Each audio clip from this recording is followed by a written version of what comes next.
Welcome back to my YouTube channel. दोस्तों, आज की इस वीडियो में हम यहाँ पर डिस्कस करेंगे कार्डियक इमरजेंसीज़ के बारे में कि एक्चुअल में कार्डियक इमरजेंसीज़ क्या होती हैं, कौन कौन सी कार्डियक इमरजेंसीज़ होती हैं।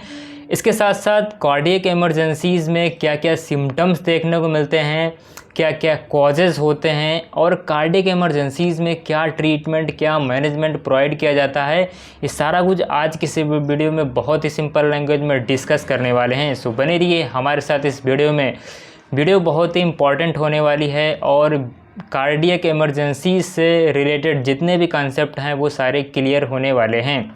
ओके, तो चलिए शुरू करते हैं। सबसे पहले हम यहाँ पर समझते हैं कि एक्चुअल में कार्डियक इमरजेंसीज़ क्या होती हैं। कैसे यहाँ पर कार्डियोवास्कुलर जो इमरजेंसीज़ होती हैं ये एक लाइफ थ्रेटनिंग डिसऑर्डर्स होते हैं। ठीक है, जो कार्डियोवास्कुलर इमरजेंसीज़ होती हैं ये एक लाइफ थ्रेटनिंग डिसऑर्डर्स होते हैं। मतलब इसमें पेशेंट की डेथ होने के सबसे ज़्यादा चांसेस होते हैं। इसके साथ साथ अगर कार्डियक इमरजेंसीज़ को क्विकली डायग्नोस कर लिया जाए और ट्रीटमेंट को डिले ना किया जाए तो इससे जो मॉर्बिडिटी और मॉर्टालिटी है उसको मिनिमाइज़ किया जा सकता है। ठीक है, मॉर्बिडिटी और मॉर्टालिटी को रिड्यूस किया जा सकता है अगर ट्रीटमेंट को डिले ना किया जाए।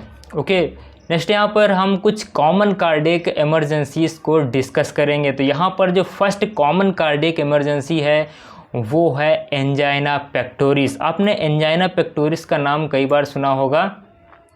एंजाइना पेक्टोरिस में क्या होता है, ये एक टाइप का मेडिकल टर्म है। एंजाइना पेक्टोरिस के कंडीशन में क्या होता है कि इसमें सीवियर चेस्ट पेन देखने को मिलता है। ठीक है, एंजाइना पेक्टोरिस में क्या होता है, चेस्ट पेन देखने को मिलता है और डिस्कम्फर्ट होता है। ठीक है, चेस्ट में डिस्कम्फर्ट होता है और चेस्ट में सीवियर पेन देखने को मिलता है जिसको एंजाइना पेक्टोरिस बोलते हैं। अब यहाँ पर बात करते हैं कि ये चेस्ट पेन होता क्यों है। एक्चुअली होता क्या है कि जो हार्ट में कोरोनरी आर्टरी होती है उस कोरोनरी आर्टरी में अगर कोई प्रॉब्लम होती है तो उसके कारण यहाँ पर चेस्ट पेन देखने को मिलता है। ठीक है, जो कोरोनरी आर्टरी होती है ये हमारे हार्ट को ब्लड सप्लाई करती है। मान लीजिए कोरोनरी आर्टरी में अगर कोई ब्लॉकेज आ जाता है, किसी भी टाइप का कोई ऑब्स्ट्रक्शन आ जाता है जिसके कारण जो हमारे हार्ट की मसल्स हैं उनको प्रॉपर ब्लड नहीं मिल पाता है, तब उस कंडीशन में यहाँ पर सीवियर चेस्ट पेन देखने को मिलता है। ठीक है, इसके साथ साथ यहाँ पर जो एंजाइनल पेन होता है ये एक मायोकार्डियल इस्चीमिया का सिम्टम होता है, या फिर कह सकते हैं मायोकार्डियल इन्फ्रैक्शन, या फिर इसको कह सकते हैं हार्ट अटैक का एक सिम्टम्स होता है। अगर किसी पेशेंट को सीवियर चेस्ट पेन देखने को मिलता है, सीवियर चेस्ट पेन होता है, तो वो एक मायोकार्डियल इस्चीमिया या फिर हार्ट अटैक का सिम्टम होता है। ठीक है, नेक्स्ट यहाँ पर हम बात करते हैं कॉजेज़ की कि भाई जो एंजाइना पेक्टोरिस है इसके क्या क्या कॉजेज़ हो सकते हैं। यहाँ पर जो फर्स्ट कॉज है वो है अथेरोस्क्लेरोसिस। ठीक है, जो कोरोनरी आर्टरी है वहाँ पर अगर किसी भी टाइप का अथेरोस्क्लेरोसिस डेवलप हो जाता है तो ये जो अथेरोस्क्लेरोसिस होता है ये ब्लड सप्लाई को ऑब्स्ट्रक्ट कर देता है। ठीक है, तो उसके कारण यहाँ पर एंजाइना पेक्टोरिस आपको देखने को मिल सकता है। नेक्स्ट यहाँ पर हाई ब्लड कोलेस्ट्रॉल लेवल। अगर ब्लड के अंदर कोलेस्ट्रॉल लेवल हाई है तब उस कंडीशन में एंजाइना पेक्टोरिस हो सकता है, क्योंकि जो कोलेस्ट्रॉल होता है ये कोरोनरी आर्टरी के वाल पर जो कोरोनरी आर्टरी की वाल होती है वहाँ पर डिपॉजिट होने लगता है जिसके कारण जो ब्लड सप्लाई है वो अफेक्ट हो जाती है। नेक्स्ट यहाँ पर सेडेंट्री लाइफ स्टाइल। अगर कोई ऐसा पर्सन है जो सेडेंट्री लाइफ स्टाइल जी रहा है तब उसमें भी एंजाइना पेक्टोरिस होने का रिस्क बढ़ जाता है। सेडेंट्री लाइफ स्टाइल का मतलब यहाँ पर यह है कि ऐसा पर्सन जो बहुत ही कम मूवमेंट करते हैं। ठीक है, कोई भी किसी भी टाइप की एक्सरसाइज, किसी भी टाइप की एक्टिविटी नहीं करते हैं, तो उन केसेस में यहाँ पर एंजाइना पेक्टोरिस होने का रिस्क बढ़ जाता है। नेक्स्ट यहाँ पर स्मोकिंग और ओबेसिटी। जो स्मोकिंग और ओबेसिटी के पेशेंट होते हैं उनमें भी एंजाइना पेक्टोरिस होने का रिस्क बढ़ जाता है। नेक्स्ट यहाँ पर हाई ब्लड प्रेशर और एक्सेस इनटेक ऑफ फैट और साल्ट, ये भी जो है एंजाइना पेक्टोरिस इनकी वजह से भी हो सकता है। नेक्स्ट यहाँ पर डायबिटीज़ मेलाइटस। जब डायबिटीज़ मेलाइटस के पेशेंट होते हैं उनमें भी एंजाइना पेक्टोरिस होने का रिस्क बढ़ जाता है। या फिर अगर कोई फैमिली हिस्ट्री है CAD की, ठीक है, कोरोनरी आर्टरी डिजीज़ की अगर कोई फैमिली हिस्ट्री है, या फिर कोई अगर किडनी या फिर थायराइड डिजीज़ है तो उस कंडीशन में भी यहाँ पर एंजाइना पेक्टोरिस हो सकता है। अगर पल्मोनरी एम्बोलिज्म है, पल्मोनरी हाइपरटेंशन है, या फिर कोई कोरोनरी आर्टरी में स्पाज्म है किसी भी टाइप का, ठीक है, कोरोनरी आर्टरी नैरो हो गई है, तो उसके वजह से भी एंजाइना पेक्टोरिस हो सकता है। एक्चुअली होता क्या है कि जब भी हमारे हार्ट के मसल्स को ब्लड सप्लाई कम होता है तो जो हार्ट की मसल्स होती हैं वो डैमेज होने लगती हैं, जिसकी वजह से चेस्ट पेन देखने को मिलता है। नेक्स्ट यहाँ पर हम बात करते हैं सिम्टम्स की कि एंजाइना पेक्टोरिस के कंडीशन में क्या क्या सिम्टम्स देखने को मिलते हैं। अगर सिम्टम्स की यहाँ पर बात करें तो एंजाइना पेक्टोरिस में क्या होता है कि जो चेस्ट होता है वहाँ पर सिक्वेंसिंग देखने को मिलती है, मतलब जकड़न रहती है, ठीक है, प्रेशर फील होता है, चेस्ट में हैवीनेस रहता है, चेस्ट में टाइटनिंग रहती है, बर्निंग रहती है, और एकिंग अक्रॉस द चेस्ट, पूरे चेस्ट में जो है पेन देखने को मिलता है। नेक्स्ट यहाँ पर एंजाइना पेक्टोरिस में जो पेन होता है वो यूजुअली ब्रेस्ट बोन से स्टार्ट होता है, ठीक है। इसके साथ साथ जो पेन होता है वो ब्रेस्ट बोन से स्टार्ट होता है, और ये जो पेन होता है ये नेक, जॉ, आर्म और शोल्डर, थ्रोट और बैक और टीथ में स्प्रेड होता रहता है, ठीक है। एंजाइना पेक्टोरिस के पेन को आइडेंटिफाई करने का एक सबसे अच्छा तरीका है कि जो एंजाइनल पेन होता है वो स्प्रेड होता रहता है, ठीक है, जैसे कि नेक में, जा में, आर्म्स में, शोल्डर्स में, थ्रोट में, टीथ में, तो जो पेन होता है वो स्प्रेड होता रहता है, ठीक है। नेक्स्ट यहाँ पर पेशेंट में जो एंजाइनल अटैक होता है, जो स्टेबल एंजाइना होता है, ये लास्ट 1 से 15 मिनट तक की होता है, ठीक है। इसके साथ साथ कुछ अदर सिम्टम्स भी देखने को मिलते हैं, जैसे कि हार्ट बर्न देखने को मिलता है, ठीक है, चेस्ट में हैवीनेस सेंसेशन रहता है, इसके साथ साथ वीकनेस रहती है पेशेंट में, स्वेटिंग देखने को मिलती है, और पेलर स्किन देखने को मिलती है, क्लैमीनेस रहता है, नोजिया वोमिटिंग पेशेंट में देखने को मिलता है, और शॉर्टनेस ऑफ ब्रीथ देखने को मिलती है। तो ये कुछ अदर सिम्टम्स भी एंजाइनल पेन के साथ साथ देखने को मिलते हैं। नेक्स्ट यहाँ पर बात करते हैं मैनेजमेंट की कि भाई एंजाइना पेक्टोरिस में क्या मैनेजमेंट, क्या ट्रीटमेंट प्रोवाइड किया जाता है। सबसे पहले हम यहाँ पर बात करते हैं फार्माकोलॉजिकल ट्रीटमेंट की, ठीक है। एंजाइना पेक्टोरिस के कंडीशन में फार्माकोलॉजिकल क्या क्या इंटरवेंशन दिया जाता है। तो अगर फार्माकोलॉजिकल ट्रीटमेंट की बात करें तो सबसे पहले पेशेंट को ऑक्सीजन थेरेपी प्रोवाइड की जाती है, ठीक है। इसके साथ साथ पेशेंट को नाइट्रेट्स दिए जाते हैं। नाइट्रेट्स में जैसे कि नाइट्रोग्लिसरीन, जो नाइट्रोग्लिसरीन होता है ये कोरोनरी आर्टरी को डायलेट कर देता है, जिससे जो हार्ट में ब्लड सप्लाई है वो इंक्रीज़ हो जाता है, ठीक है। इसके साथ साथ पेशेंट में बीटा ब्लॉकर्स दिए जाते हैं, जैसे कि प्रोपेनोलॉल, ठीक है, मेटाप्रोपेनोलॉल, ये कुछ बीटा ब्लॉकर्स होते हैं जो एंजाइना पेक्टोरिस में दिए जाते हैं। नेक्स्ट यहाँ पर पेशेंट में कैल्शियम चैनल ब्लॉकर्स दिए जाते हैं, जैसे कि निफिडिपिन, एम्लोडिपिन। जो कैल्शियम चैनल ब्लॉकर्स होते हैं ये ब्लड वेसल्स की जो मसल्स होती हैं उनको रिलैक्स कर देते हैं, ठीक है। इसके साथ साथ पेशेंट में एंटीप्लेटलेट ड्रग्स दिए जाते हैं और एंटीकोगुलेंट्स मेडिकेशंस दी जाती हैं, जैसे कि एस्प्रिन हो गया, हिपैरिन हो गया, ठीक है। जो एंटीप्लेटलेट्स और एंटीकोगुलेंट मेडिकेशंस होती हैं ये अगर कोई किसी भी जगह पर अगर कोई ब्लॉकेज हो रहा है ब्लड क्लॉट की वजह से, तब उस कंडीशन में एंटीकोगुलेंट मेडिकेशन दी जाती हैं। नेक्स्ट यहाँ पर कोलेस्ट्रॉल लोअरिंग एजेंट्स दिए जाते हैं, ठीक है। अगर ब्लड में कोलेस्ट्रॉल का लेवल हाई है तब उस कंडीशन में कोलेस्ट्रॉल लोअरिंग एजेंट दिए जाते हैं। एंटी हाइपरटेंसिव ड्रग्स दिए जाते हैं, ठीक है। एंटी हाइपरटेंसिव में जैसे कि आपका calcium channel blocker, beta blocker, ठीक है, डायरेटिक्स, एसी इनहिबिटर, कई सारे ड्रग्स होते हैं जो एंटी हाइपरटेंसिव एजेंट्स दिए जाते हैं, क्योंकि कई बार हाइपरटेंशन की वजह से भी एंजाइना पेक्टोरिस देखने को मिलता है।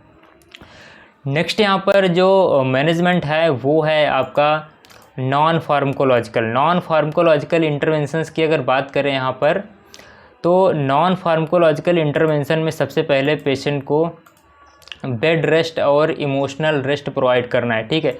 सबसे पहले पेशेंट को बेड रेस्ट और इमोशनल रेस्ट प्रोवाइड करना है, क्योंकि यहाँ पर अगर कोई पेशेंट है जो बहुत ज़्यादा इमोशनल है, बहुत ज़्यादा स्ट्रेस में है, तब उस कंडीशन में भी एंजाइना डेवलप होता है। नेक्स्ट यहाँ पर पेशेंट को monitor for chest discomfort, patient को कंटिन्यू मॉनिटर करना है कि उसको डिस्कम्फर्ट कितना हो रहा है। इसके साथ साथ place the patient on cardiac monitor, patient को कार्डियक मॉनिटर में प्लेस करना है, ठीक है, कंटिन्यू मॉनिटरिंग करनी है। Rule out MI with cardiac enzyme test and serial ECG, patient के जो भी कार्डियक एंजाइम टेस्ट हैं वो करवाने हैं, साथ में ईसीजी पेशेंट का करवाना है, ठीक है। लाइफ स्टाइल मॉडिफिकेशन करना है और जो भी रिस्क फैक्टर्स हैं उनको कंट्रोल करना है, ठीक है। तो ये था मैनेजमेंट जो एंजाइनल पेशेंट में प्रोवाइड किया जाता है। नेक्स्ट यहाँ पर जो बहुत ही कॉमन कार्डियक इमरजेंसी है वो है मायोकार्डियल इन्फार्क्शन। जो मायोकार्डियल इन्फार्क्शन होता है इसका दूसरा नाम हार्ट अटैक भी होता है, ठीक है, जिसको शॉर्ट में एमआई बोलते हैं, ठीक है। तो इसके 3 नाम होते हैं, यहाँ पर आपको कंफ्यूज नहीं होना है। मायोकार्डियल इन्फार्क्शन बोल सकते हैं, या फिर हार्ट अटैक बोल सकते हैं, या फिर शॉर्ट में एमआई बोल सकते हैं। तो यहाँ पर जो मायोकार्डियल इन्फ्रैक्शन होता है इसमें क्या होता है कि जो मायोकार्डियल टिश्यूज़ होते हैं वो परमानेंटली डिस्ट्रॉय होने लगते हैं, ठीक है। हार्ट की 3 लेयर होती हैं, पेरिकार्डियम, मायोकार्डियम और इंडोकार्डियम, ठीक है।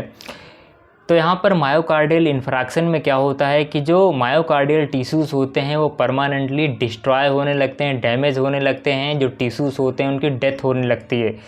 अब डेथ किस लिए होने लगती है? होता क्या है कि जो कोरोनरी आर्टरी होती है उसमें अगर किसी भी टाइप का ब्लॉकेज आ जाता है, कोई ऑब्स्ट्रक्शन आ जाता है, जिसकी वजह से जो हार्ट की मसल्स को ब्लड सप्लाई है वो नहीं मिल पाता है, ठीक है। एडिक्वेट अमाउंट में जब हार्ट के मसल्स को ब्लड सप्लाई नहीं मिल पाता है तब उसके कारण जो मायोकार्डियल टिश्यूज़ होते हैं वो डैमेज होने लगते हैं, डिस्ट्रॉय होने लगते हैं, ठीक है। तो इस कंडीशन को बोलते हैं मायोकार्डियल इन्फ्रैक्शन। मायोकार्डियल इन्फ्रैक्शन में जो हार्ट होता है वो डेड होने लगता है, ठीक है, due to lack of blood supply. Next यहाँ पर हम बात करते हैं कॉजेज़ एंड रिस्क फैक्टर्स की, कि भाई जो मायोकार्डियल इन्फ्रैक्शन है उसके क्या क्या कॉजेज़ और क्या क्या रिस्क फैक्टर हो सकते हैं। अगर कॉजेज़ और रिस्क फैक्टर्स की बात करें तो reduce blood flow in a coronary artery due to atherosclerosis. अगर कोरोनरी आर्टरी में किसी भी टाइप का अथेरोस्क्लेरोसिस डेवलप हो जाता है तब उस कंडीशन में मायोकार्डियल इन्फ्रैक्शन देखने को मिलता है, क्योंकि जो अथेरोस्क्लेरोसिस होता है ये कोरोनरी आर्टरी में ब्लड सप्लाई को ब्लॉक कर देता है। नेक्स्ट यहाँ पर कंप्लीट ऑक्लूजन। अगर कोरोनरी आर्टरी के अंदर किसी भी टाइप का ऑक्लूजन आता है, ठीक है, मान लीजिए कोई इम्बोलस फंस गया, ठीक है, या फिर कोई थ्रम्बस, कोई ब्लड क्लॉट, जिसकी वजह से जो आर्टरी है उसमें ब्लॉकेज आ जाता है, ठीक, ऑक्लूजन आ जाता है, तो उसकी वजह से भी यहाँ पर मायोकार्डियल इन्फ्रैक्शन हो सकता है। नेक्स्ट यहाँ पर sudden narrowing of A coronary artery. अगर कोरोनरी आर्टरी सडन नैरो हो जाती है, ठीक है, वैसोस्पाज्म उसमें हो जाता है, तो उसकी वजह से भी यहाँ पर हार्ट अटैक आ सकता है। नेक्स्ट यहाँ पर कोकेन यूज़। अगर बहुत ज़्यादा अमाउंट में कोई कोकेन यूज़ करता है तब उस कंडीशन में भी एमआई हो सकता है, ठीक है। थायरोटॉक्सिकोसिस और हाइपर लिपिडीमिया और स्मोकिंग, ठीक है, हाइपरटेंशन, इसके साथ साथ फिज़िकल इनएक्टिविटी, ओबेसिटी, स्ट्रेस, ठीक है, और फैमिली हिस्ट्री ऑफ सीएडी। तो ये सारे कॉजेज़ और रिस्क फैक्टर हैं जिनकी वजह से मायोकार्डियल इन्फ्रैक्शन हो सकता है। इसके साथ साथ जेंडर, ठीक है, जेंडर भी मैटर करता है। यहाँ पर आफ्टर 45 ईयर के बाद मायोकार्डियल इन्फ्रैक्शन होने का रिस्क बढ़ जाता है, ठीक है। जेंडर और रेस भी डिपेंड करता है। तो ये कुछ कॉजेज़ हैं, रिस्क फैक्टर हैं जिनके कारण मायोकार्डियल इन्फ्रैक्शन देखने को मिलता है। अगर सिम्टम्स की बात करें कि भाई मायोकार्डियल इन्फ्रैक्शन में क्या क्या सिम्टम्स देखने को मिलते हैं, तो सबसे पहले यहाँ पर पेशेंट में चेस्ट पेन देखने को मिलता है। पेशेंट में सबसे पहले चेस्ट पेन देखने को मिलेगा, और ये जो चेस्ट पेन है ये रेडिएट करता रहता है, मतलब स्प्रेड होता रहता है, ठीक है।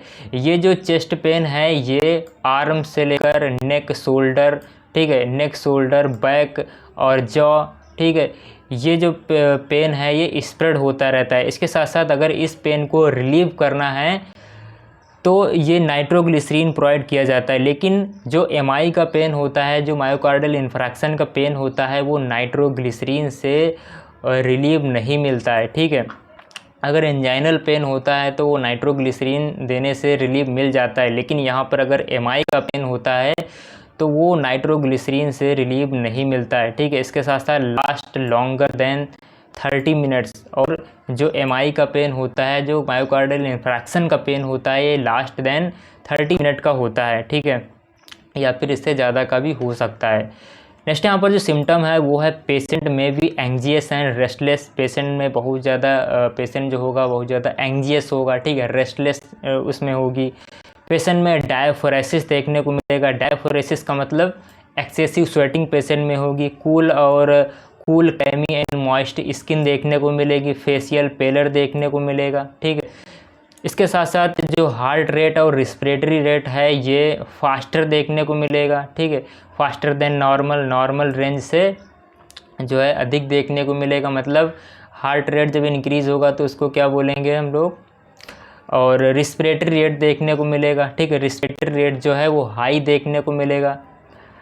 इसके साथ साथ यहाँ पर पेशेंट को जो है डिक्रीज कार्डियक कॉन्ट्रैक्टिलिटी, जो हार्ट की कॉन्ट्रैक्टिलिटी है वो डिक्रीज़ हो जाएगी। जो कार्डियक आउटपुट है वो डिक्रीज़ हो जाएगा, क्योंकि यहाँ पर जब भी हार्ट में ब्लड सप्लाई, हार्ट की मसल्स को ब्लड सप्लाई कम होगा तो जो हार्ट का फंक्शन है वो भी धीरे धीरे डिक्रीज़ होने लगेगा। ठीक है, और यहाँ पर पेशेंट में डिस्पीनिया देखने को मिलेगा। ठीक है, पाल्पिटेशन देखने को मिलेगा। और एक्सट्रीम फटीग, नोजिया, वोमिटिंग देखने को मिलेगा। साथ में एब्डोमिनल डिस्ट्रेस देखने को मिलेगा। और यहाँ पर पेशेंट जो है डिसओरिएंटेशन पेशेंट में देखने को मिलेगा। डिसओरिएंटेशन का मतलब पेशेंट को ये नहीं पता होगा कि हम किस प्लेस पर हैं, क्या टाइम हो रहा है। ठीक है, ये सारी चीज़ें जो हैं वो नहीं पता होंगी, उसको कन्फ्यूज़ होगा। पेशेंट में कन्फ्यूजन और फेंटेनिंग देखने को मिलेगा। और पेशेंट में ओलिगोरिया देखने को मिलेगा। ओलिगोरिया का मतलब जो यूरिन आउटपुट है वो डिक्रीज़ हो जाएगा। और पेशेंट में फीवर देखने को मिलेगा, जो बॉडी का टेम्परेचर है वो एलिवेट हो जाएगा। ठीक है, तो ये जो हैं कुछ सिम्टम्स देखने को मिलेंगे।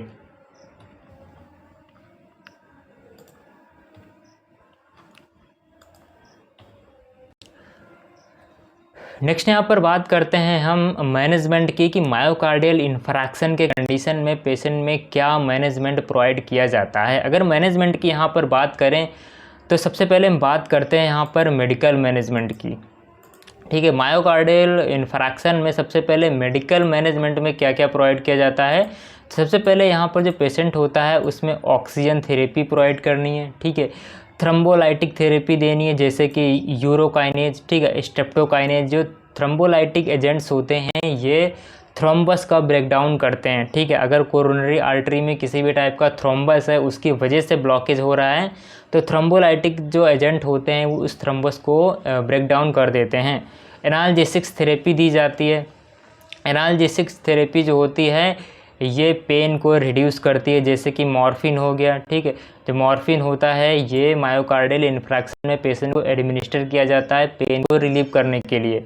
और पेशेंट में वैसोडाइलेटर थेरेपी दी जाती है। ठीक है, जो वैसोडाइलेटर होते हैं, जो वैसोडाइलेटर एजेंट होते हैं वो ब्लड वेसल्स को डायलेट कर देते हैं, जिससे जो ब्लड सप्लाई है वो इंक्रीज़ हो जाती है। ठीक है, वैसोडाइलेटर में जैसे कि नाइट्रोग्लिसरीन। ठीक है, नेक्स्ट यहाँ पर पेशेंट में एंजियोटेंसिन कन्वर्टिंग एंजाइम इनहिबिटर यानी कि ACE इनहिबिटर्स दिए जाते हैं, जैसे कि कैप्टोप्रिल, एनालाप्रिल। ठीक है, और पेशेंट में बीटा एड्रेनर्जिक ब्लॉकिंग एजेंट दिए जाते हैं जो ऑक्सीजन सप्लाई को इम्प्रूव करते हैं। पेशेंट में कैल्शियम चैनल ब्लॉकर्स दिए जाते हैं, जैसे कि निफिडिपिन, ठीक है, एम्लोडिपिन।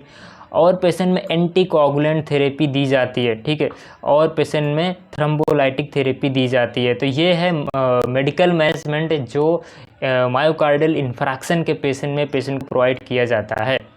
अगर सर्जिकल मैनेजमेंट की बात करें यहाँ पर, तो कई सारी सर्जरीज़ भी परफॉर्म की जाती हैं हार्ट अटैक के कंडीशन में। सबसे यहाँ जो फर्स्ट सर्जरी है वो है आपका coronary artery bypass surgery. Second यहाँ पर जो है वो है परक्यूटेनियस ट्रांसल्यूमिनल कोरोनरी एंजियोप्लास्टी, ठीक है, और कोरोनरी स्टेंट, ठीक है, एथेरेक्टोमी और ट्रांस मायोकार्डियल लेज़र रिवास्कुलराइजेशन। ये जो सर्जरीज़ हैं ये सर्जरी क्या करती हैं कि जो हार्ट में जो कोरोनरी आर्टरी होती है उसके ब्लॉकेज को रिमूव करने में हेल्प करती हैं, ठीक है।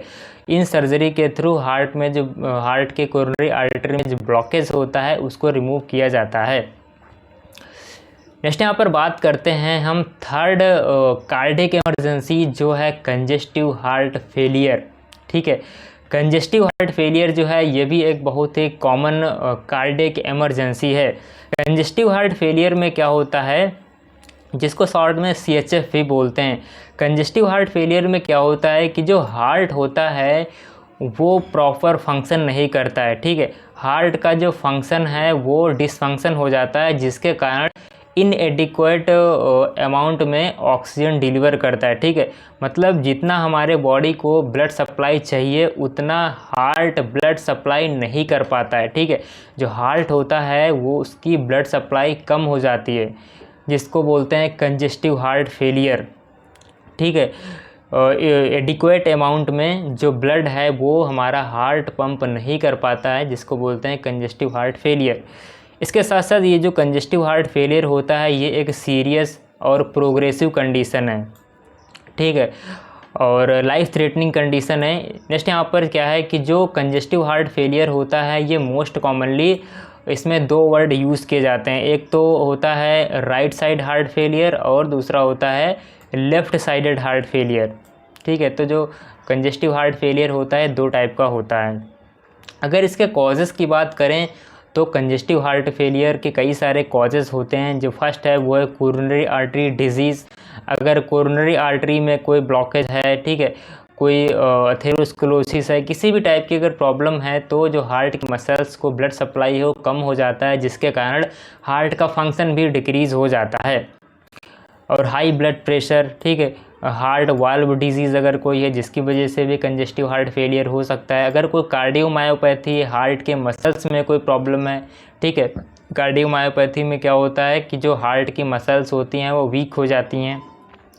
मायोकार्डियल इन्फ्रैक्शन है, ठीक है, इरेगुलर हार्ट बीट और infection of the heart muscles, ठीक है, डायबिटीज़ और कंजेनाइटल हार्ट डिफेक्ट। इसके साथ साथ कंडक्शन डिफेक्ट, अगर हार्ट के इलेक्ट्रिकल सिस्टम में, कंडक्शन सिस्टम में कोई प्रॉब्लम है जिसकी वजह से भी यहाँ पर कंजेस्टिव हार्ट फेलियर हो सकता है। एबनॉर्मल हार्ट रिदम्स, ठीक है, एल्कोहल और कोकेन एब्यूज़, ओवरवेट। तो ये सारे कॉजेज और रिस्क फैक्टर हैं जिनकी वजह से कंजेस्टिव हार्ट फेलियर देखने को मिलता है। अगर सिम्टम्स की बात करें तो कंजेस्टिव हार्ट फेलियर में कई सारे सिम्टम्स देखने को मिलते हैं, जैसे कि पेशेंट में फटीग देखने को मिलता है, शॉर्टनेस ऑफ ब्रीथ, डिस्पीनिया देखने को मिलता है। डिस्पीनिया का मतलब डिफ़िकल्ट ब्रीथिंग, ठीक है, और पेशेंट में ऑर्थोपीनिया देखने को मिलता है, लीवर एंड स्प्लीन एनलार्जमेंट देखने को मिलता है, ठीक है, पेरिफेरल एडिमा देखने को मिलता है, मोस्टली यहाँ पर लोअर एक्सट्रीमिटीज़ में एडिमा देखने को मिलता है। पेशेंट में पल्मोनरी एडिमा देखने को मिलेगा, ठीक है, विजिंग, पेल और ब्लूइश स्किन देखने को मिलेगी। और कंजेस्टिव हार्ट फेलियर में पाल्पिटेशन देखने को मिलेगा। पाल्पिटेशन का मतलब रैपिड हार्ट बीट, ठीक है। पेशेंट में इरेगुलर हार्ट रिदम देखने को मिलेगी, नोजिया, वोमिटिंग देखने को मिलेगा, लॉस ऑफ एपेटाइट पेशेंट में देखने को मिलेगी। इसके साथ साथ पेशेंट में वीकनेस, फटीग देखने को मिलेगा। पेशेंट में डिजीनेस, फेंटेनिंग और एपिसोड्स देखने को मिलेंगे। स्लो वेट गेन देखने को मिलेगा, ठीक है। पेशेंट में वीकनेस, इंसोमिनिया और रेस्टलेसनेस देखने को मिलेगा। तो ये इतने सारे सिम्टम्स हैं जो आपको कंजेस्टिव हार्ट फेलियर में देखने को मिलेंगे। अगर मैनेजमेंट की बात करें तो कंजेस्टिव हार्ट फेलियर में पेशेंट को डायरेटिक्स प्रोवाइड किए जाते हैं, ठीक है। जो डायरेटिक्स होते हैं ये बॉडी में ब्लड वॉल्यूम को कम करते हैं, ठीक है, जिससे एडिमा वगैरह कम हो जाता है। और जो पल्मोनरी एडिमा होता है उसको भी कम करने के लिए यहाँ पर डायरेटिक्स प्रोवाइड किए जाते हैं। पेशेंट को AC इनिबिटर्स देते हैं। एंजियोटेंसिन सेकेंड रिसेप्टार ब्लॉकर्स दिए जाते हैं। डिजिटाइलिस दिया जाता है। पेशेंट को बीटा ब्लॉकर्स प्रिस्क्राइब किए जाते हैं। इसके साथ साथ एल्डोस्टेरॉन एंटागोनिस्ट दिए जाते हैं और पेशेंट को वैसोडायलेटर थेरेपी दी जाती है। तो ये सारे जो ड्रग्स हैं ये एक कंजेस्टिव हार्ट फेलियर के पेशेंट में दिए जाते हैं।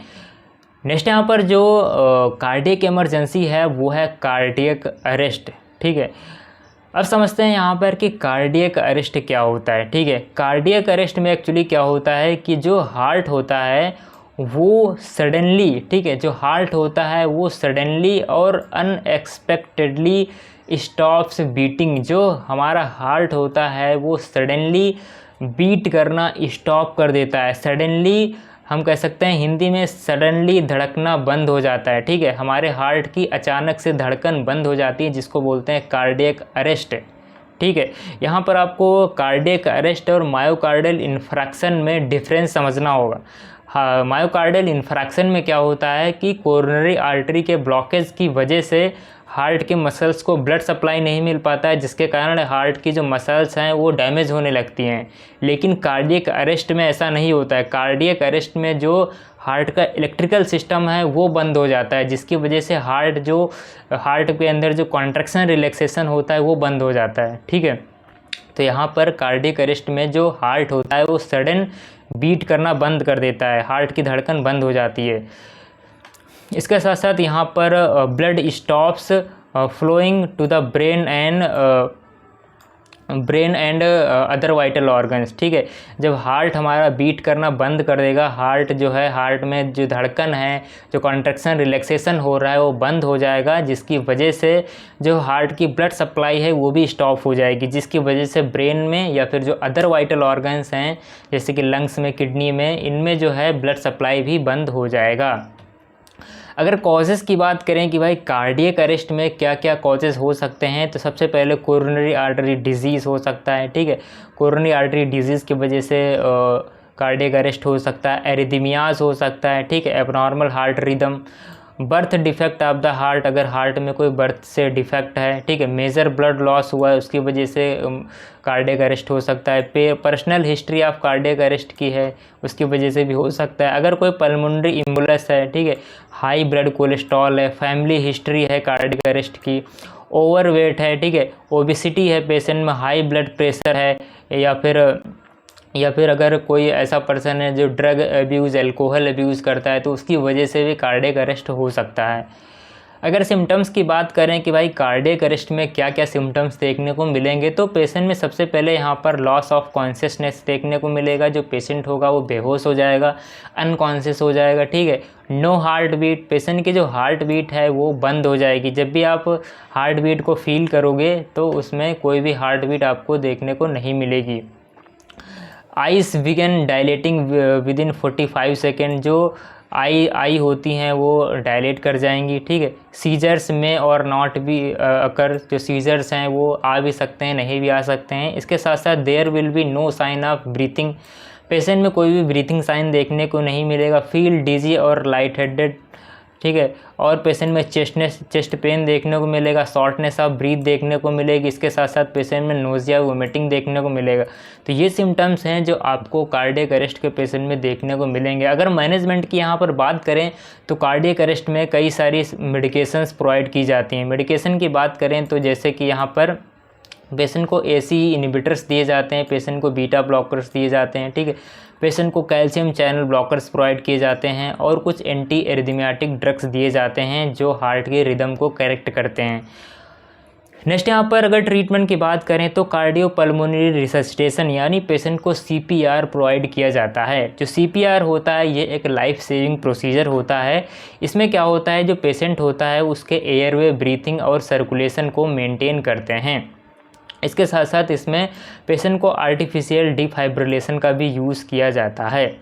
ठीक है, और यहाँ पर कुछ इमरजेंसी ट्रीटमेंट भी प्रोवाइड किया जाता है। मान लीजिए किसी को सडन कार्डियक अरेस्ट आया, तो उस कंडीशन में पेशेंट पे डिफाइब्रिलेटर यूज़ किया जाता है। जो डिफाइब्रिलेटर होता है ये एक आर्टिफिशियल मशीन होती है जो हार्ट को आर्टिफिशियली कॉन्ट्रैक्ट और रिलैक्स करवाती है। ठीक है, इसके साथ साथ कोरोनरी आर्टरी बाईपास सर्जरी भी की जाती है। ठीक है, और पेशेंट में कई बार हार्ट ट्रांसप्लांटेशन भी किया जाता है। तो ये था ट्रीटमेंट जो कार्डियक अरेस्ट के पेशेंट को प्रोवाइड किया जाता है। नेक्स्ट यहाँ पर जो लास्ट यहाँ पर जो कार्डियक इमरजेंसी है वो है कार्डियोजेनिक शॉक।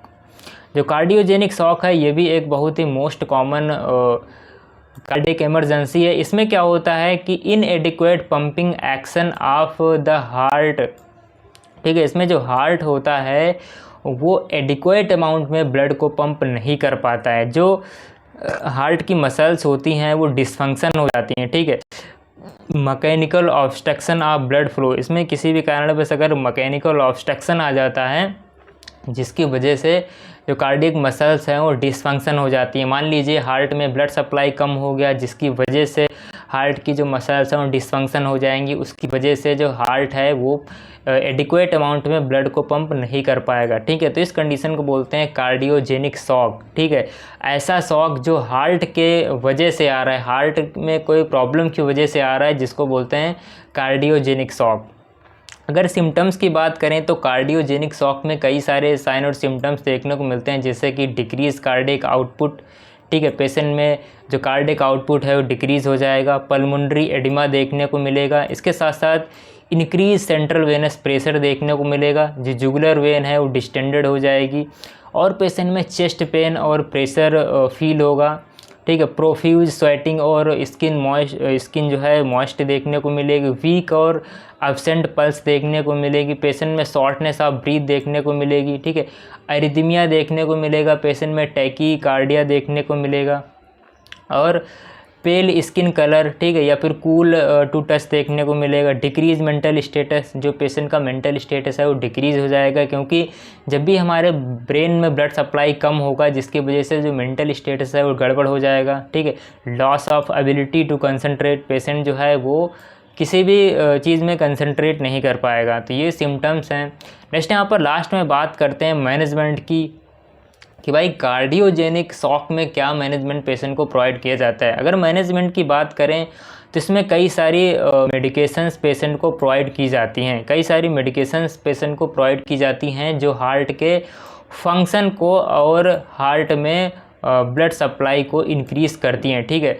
जैसे कि यहाँ पर एस्पिरिन पेशेंट को प्रिस्क्राइब किया जाता है, ठीक है। थ्रोम्बोलाइटिक्स एजेंट दिए जाते हैं।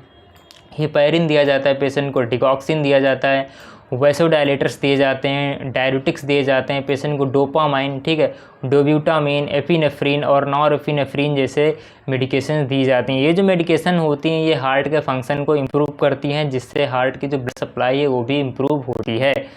लास्ट में यहाँ पर पेशेंट को सर्जरी भी परफॉर्म की जाती है कई बार। तो सर्जरी की बात करें तो इसमें कोरोनरी आर्टरी बाईपास ग्राफ्टिंग की जाती है, ठीक है। Surgery to repair and injury to heart, अगर हार्ट में किसी भी टाइप की इंजरी हो जाती है, मान लीजिए वाल में कोई इंजरी हो गई, ठीक है, कोई चेम्बर में इंजरी हो गई जिसकी वजह से हार्ट में प्रॉब्लम आ सकती है, तो सर्जरी के थ्रू हार्ट को भी रिपेयर किया जाता है। ओके गाइस, ये था आपका कार्डियक इमरजेंसीज। आई होप आप लोग सारी चीज़ समझ गए होंगे। अगर आपको वीडियो पसंद आए तो वीडियो को लाइक और चैनल को सब्सक्राइब जरूर कर देना। अगर आपको नोट्स पीडीएफ फॉर्म में चाहिए तो आप हमारे टेलीग्राम चैनल को ज्वाइन कर सकते हैं, वहाँ से इस पीडीएफ को बहुत ईजिली डाउनलोड कर सकते हैं। Okay, so thank you so much for the watching.